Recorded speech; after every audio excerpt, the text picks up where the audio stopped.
రెండు దైవ స్వరూపులు, అలాగే మరి జీవస్వరూపులు రెండు కూడా మన మరి ఇంద్రియాలకు అపరిమితంగా లోపడి మానవుగా పుట్టి పశువుగా ప్రవర్తించేవారు జీవస్వరూపులండి. ఇంకా వాళ్ళు ఇంకా జీవులు తప్ప ఇంకా మానవ రూపం ఉన్నా కూడా వారు దైవస్వరూపులు కాలేదు.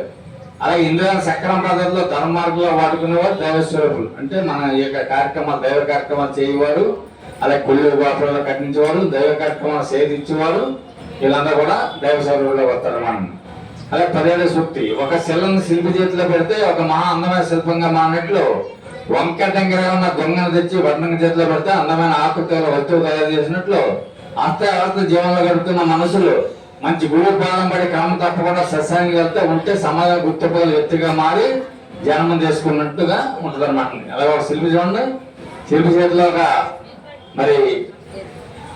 శిల్పి చేతిలో ఒక శిలను పెడితే మా అందమైన శిల్పంగా మారుతారు.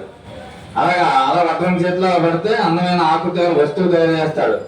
అష్టాల జీవనం గడుపుతున్న మనుషులు మంచి గురువు, మనకి తినాలి గురుజీ గారు 60 మన గురుగారు కాబట్టి 33 సంవత్సరాలు ఉందమ్మా. మరి 32 పెడితే 33 అడుగు పెట్టాం మనం. అయితే వార్షికోత్సవం సేవమాన చేద్దాం అన్నారు మన వాళ్ళు.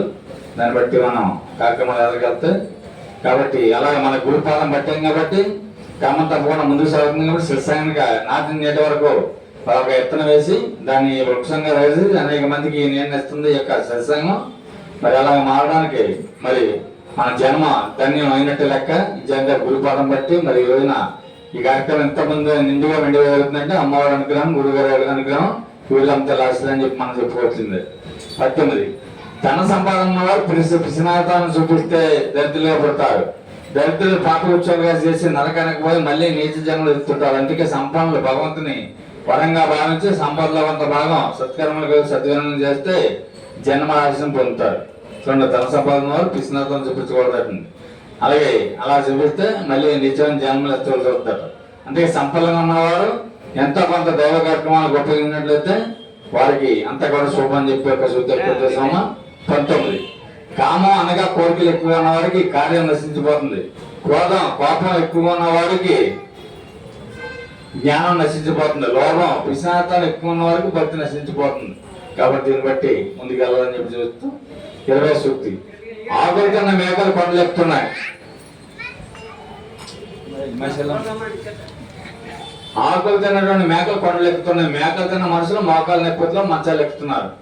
కాబట్టి దాన్ని బట్టి మనం నిజంగా ఆకలి తిన్న మేకలు పండ్లు ఎక్కుతున్నాయంటే మేకలు తిన్న మనుషులు మోకాలు నొప్పులతో బాధపడుతున్నారంటే నీసు మాసాలు తగ్గించుకుంటే మంచిదని చెప్పి ఈ యొక్క సూత్ర కూర్చుని. అలాగే మొత్తం మానేమని కాదు, మేము మంత్రం తీసుకుని వేమానేసాం.